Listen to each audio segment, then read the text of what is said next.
All right, hello everyone. Welcome to another edition of Goalie Resiliency. This time we're going to talk to a guy who last time Tom Hedican, some great insight. Rob Graham. Oh, by the way, I'm Chris Dawson. This is the one and only Dr. Rob Graham, and we're going to keep rolling with another great interview with a North Bay goalie, Rob, who you have a lot of experience with. Jackson Curran.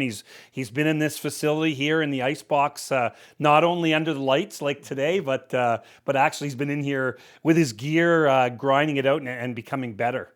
Yeah, and I think an interesting story that we'll follow up with Jackson on is somebody who came up through the Trappers AAA Association and recently, Chris, was invited to the Erie Otters prospect camp. So, for him, there was some great validation there in terms of, the work that he's put in. So it'll be interesting to hear Jackson's take on that. All right, we're going to head to that interview right now. Rob Graham talking to U18 Wolves goaltender Jackson Curran and his adventure at Erie Otters camp. Well, welcome back to another episode of Goaltending Resiliency here with Chris Dawson and myself. I'm really excited to have a local U18 AAA goalie, Jackson Curran, who's come up through the Trappers system. We're going to talk a lot about his journey and recent experience that he had as an invite to the Erie Otters prospect camp. But before we get to that, first of all, welcome to the Ice Box. And this is a place I know that you know well, Jackson. Thank you so much for having me. Yeah, normally we're in here training, and we'll talk a little bit about how the ice box here has been an important part of your development plan over the last number of seasons, and we'll get to that. But we'll kind of ease you into the interview here tonight. So I want you to name your favorite retro goalie. Chris and I are all about retro. We consider ourselves retro kind of guys. So if I was to ask you, who is your favorite retro goalie, who would that be? My favorite retro goalie would probably be Johnny Bauer. Well, hey, Johnny Bauer, fabulous choice. Now tell me what it is about Johnny Bauer as a retro goalie, because that's really retro and one of the most famous Toronto Maple Leafs of all time. What about Johnny Bauer? Well, he was obviously a Toronto Maple Leaf, so my favorite team, and wearing no helmet, so he's brave. Definitely. And of course, Johnny Bauer, Stanley Cup winner as well. And again, we won't say it too loudly, but for us as Leafs fans, there's not a lot of those in our history. Yeah. Okay, so Johnny Bauer, great choice as a retro goalie. But when you think about a current goalie today, is there a current goalie that you tend to model your game after? Yeah, I would say UC Soros, because he's more my size. He has good active hands, and he's a fabulous skater. And so you referenced the size, which, again, today that is certainly important in the eyes of scouts and teams. He would be undersized, but you recently attended an Erie Otters prospects camp. And I know that historically, a lot of people that have looked at you and your game have cited your skating as being kind of a hallmark of your play. And we'll get more to that in a moment. So yeah, I could see why you would model yourself after him. I talk a lot about resiliency, and you and I have spent a lot of time working together on the ice, in the ice box here, and resiliency is an important part, in my mind, of being a goaltender. Let's go back to that U16 AAA year with the Trappers that you and I and Owen Haru spent a lot of time grinding it out on those morning sessions. And that was a tough year on many levels for the team, for the coaching staff, but most certainly for our goaltenders. So just reflecting back on that particular year, how did you grow from that, in your opinion? I grew from that in many different ways. Personally, getting that many shots was not easy. You obviously get scored on a lot, so you gotta just take the positives when you get them and try to forget the negatives as quickly as you can. Easier said than done, right? But that whole mental mindset, that positive growth mindset is such an important aspect of any goalie at any age and stage.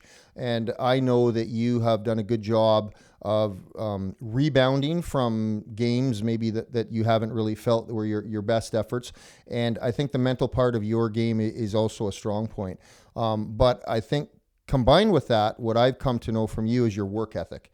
And if you got a chance to see our last podcast where we interviewed Tom Hedican, and I asked Tom Hedican, what would you say to an upcoming goaltender as being a skill or something they should have and they should be working towards? And he said 100% work ethic and that desire to kind of want to be better, do better, and make others better. And I think that, again, for you, Jax, is a hallmark. Okay, let's fast forward.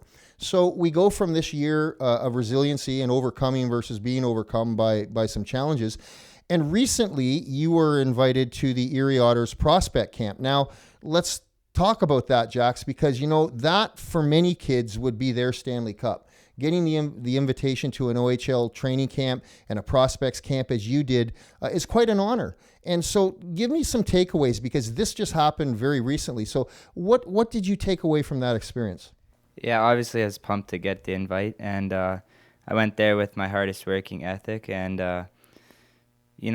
once you're there, it's surreal because you're there with all the best kids that they have brought in. So here in Northern Ontario, most people are the best and they get moved on, but there you're the best, so you have to push to be even better. Like on the track, if you're third, you got to push even harder. So. Were there any adjustments that you found playing with kids at that level? Were there adjustments that you had to make in your game, or was there anything that you found that you had to do to kind of make sure that you weren't getting beat by some of these higher level players? Well, before this, me and Rob had countless many sessions in the ice box, and we worked on the technical part of my glove, which was quite down, and we brought it up. So I think that helped me out a lot. Yeah, and so, sitting here in the ice box, the synthetic ice surface, it's a tough surface to train on, and we've talked about it before, and, we're lucky to have this as a place to train and where we can work on tracking, and I want to give a shout out to North Bay Battalion pick Caleb Dawson, who's our shooter in here, and he does an exceptional job. When we say Caleb, we want 50 pucks to the glove. I don't think Caleb drops the ball on too many of those. So yeah, we're definitely lucky to have him.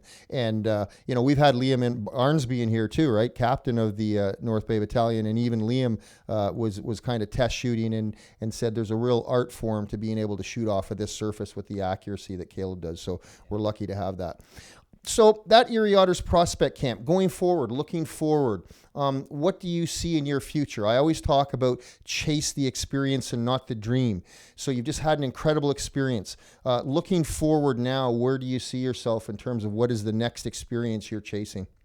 Well, the next experience is obviously keep getting better from going up from here. I hope to make the jump to junior this year and anywhere I can, and yeah. Wonderful. All right, just as we start to wind this interview down, tell me a little bit about what you see as the positive aspects of your game. So speaking to a scout out there right now, if I was to say, Jackson, what do you see are the positive aspects, not just of your game, but also of your personality? Yeah, I would say I'm a hardworking, dedicated kid who never gives up on the play, loves the sport, and will do anything to win. And I can kind of second that emotion, Jax, because I've had a lot of time with you on the ice, and I definitely know that you're a character kid. You're a hard worker. Nobody's going to outwork you, and I can certainly say that. All right, just to wrap this up then, let's play a little game of three things. Three things, I call this. Okay. I'm going to spring this on you. Yeah. Now, you know that I'm a rock star, and, but if you could be in a band, what instrument would you play? I have been in a band, and I did play the trombone, but I think I would switch to the drums. Good choice, because I can tell you everybody loves a drummer. Yeah. And that comes from personal experience, Jax. All right, let's talk about the best part of your golf game. What's the best part of your golf game? I would either say my driver or my wedges. Wonderful. Chipping's a good part of the game. Yeah, and it's both of those are not great aspects of my game. All right, and then finally, what is the best part of being a goalie? Best part of being a goalie is you get to wear the cool gear. And you know what? I think that a lot of us were attracted to that. And Yeah. I know that Chris and I will be doing some sessions on some of the retro gear. And I don't know, looking back, what we were ever attracted to. But great job. Keep up the fabulous work. We're looking forward to seeing where you go this year. Just always remember, be a character player, keep up that work ethic. Let's send it back to Chris, and let's see what he has for us on this next segment. Wow, that was an awesome interview, my friend. Obviously, lots of connections with you. You've, as we said before, you've been in this facility doing stuff, dry land with Jackson, but you've put some endless hours and tireless hours with Jackson on the ice. What are your thoughts about kind of his journey, and obviously a great opportunity that he had an opportunity to take part in Erie? Well, I know you're going to speak to something very special about Jackson. When I think of Jackson as a young goaltender, I think of a character kid. Jackson's had to fight the size battle, right? Which we know today, unfortunately, for a lot of our goaltenders, that the size matters. Jackson's had to fight through that, and he's had to fight through some adversity. And, our whole podcast is about resiliency. Well, I think Jackson's is a story of resiliency, and we talk a little bit in our interview about that U16 AAA year, which was a difficult time for both Owen Haru, his goalie partner, and how he fought through that. And now he kind of landed his Stanley Cup. He got some validation, being invited to an OHL prospect camp. And for him, that was just some tremendous validation for his hard work. And as he didn't share in the interview, though, Chris, out of the 7 goalies, he was told he finished top 3. So now he's waiting. Yeah, he's waiting word back from the organization to see what a next step might be. Yeah, and you know what, a tough situation for him too this year, sharing the net with a new goalie partner in Sudbury, and that goalie partner ended up getting drafted, and he didn't. So for the fact that he got didn't get drafted, but ended up getting the opportunity to go to a camp. A lot of guys say, Rob, that it's better to be in an invite to a camp because you're just not locked in, because you're not guaranteed to have any control, of course, over the depth chart of the team that you go to. Like, I know some players will say, it's good news I got drafted by the London Knights. This was Tate Sagan when he played for me with the Junior Trappers. But then he said, but the bad news is I was drafted by the London Knights. Such a tough team to play for. But, so when you have that opportunity and you get invited to a camp and you have a good showing, and maybe, we'll see what happens if he gets invited, but he's not locked in there. If that doesn't work out, there's always opportunities with other OHL teams.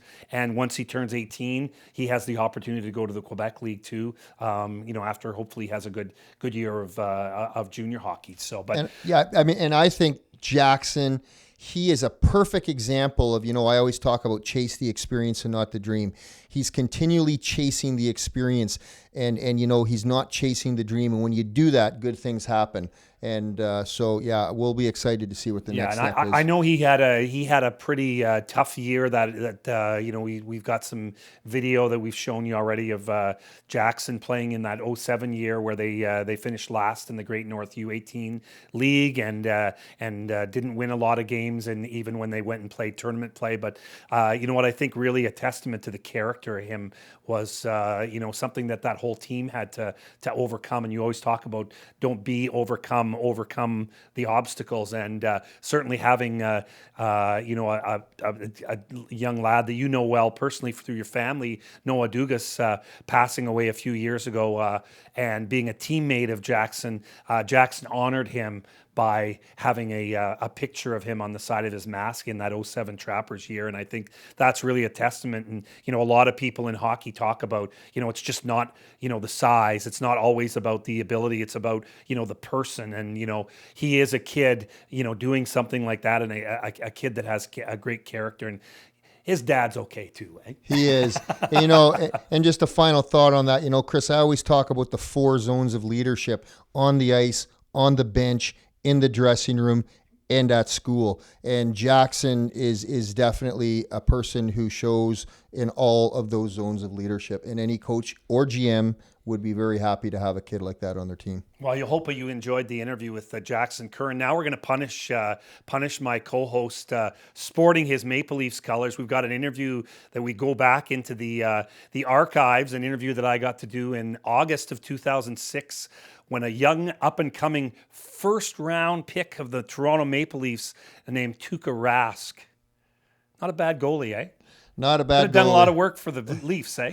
Yeah. Tuukka Rask at the USA World Junior Evaluation Camp in Lake Placid in the summer of 06, just over a month after he had been traded from the Leafs to the Boston Bruins. So have a look at this.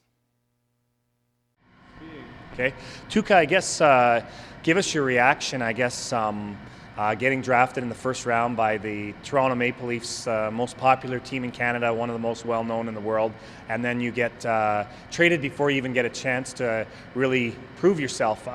What was your reaction when you found out you were heading to Boston? Yeah, of course, that was some kind of shock, I think, because I was so excited to be a part of Toronto's organization and so on, but that kind of stuff happens in these circles, and so just have to look forward and try to play good every day. Is it a positive for you to be traded for a number one goalie and maybe be a step closer to playing in the National Hockey League, possibly with a countryman? Yeah, of course, that's a good thing, because there's Hannu Toivonen and Tim Thomas. I know those both goalies, and they're good goalies, both guys. But yeah, I don't know. It could be a good thing. Yeah. Talk about the style. I mean, you were really impressive, and for this team itself, what do you have to do to make sure that you guys win bronze? Certainly last year, you weren't here last year, but the split squad team went 7-1 against the Swedes and the Finns last year, and you guys end up beating them in the bronze medal game. What do you guys have to do this year to make sure that you are in the top three again?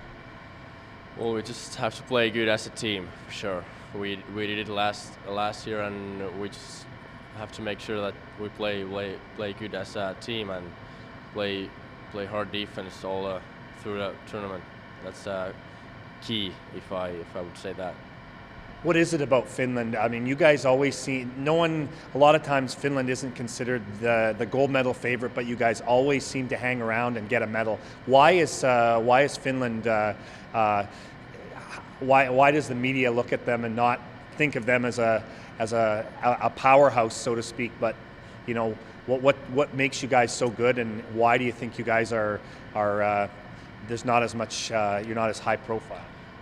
I think it's because we don't have so many stars in our team. We just play good as a team, and that's the most important thing of our game. And of course, we have good goaltenders, but that's not the only thing.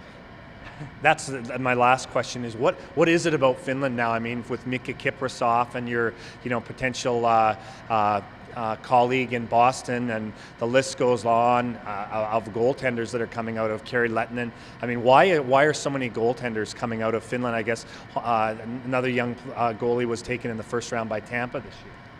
I have no idea. I've been asked that so many times, but I don't have a good answer to that question. Maybe because we just start so young, and everyone want to be a goaltender, so probably that. Who's your role models? Who did you grow up idolizing? I had Jarmo Myllys. When I was young, he played very well in Sweden, and Finland won the World Championship in '95. So, and he's from same city as I am, so he's my idol, if I'd say. Well, you played a little bit in the show too, with the Sharks and the Dallas. Well, as painful as that interview was for me, Chris, I have to be honest. I think one of the really cool aspects of what we're doing together in this podcast is just the really cool archival footage that you have, and some of the experiences you've had, in your broadcasting career. I just thought that was so cool to watch that.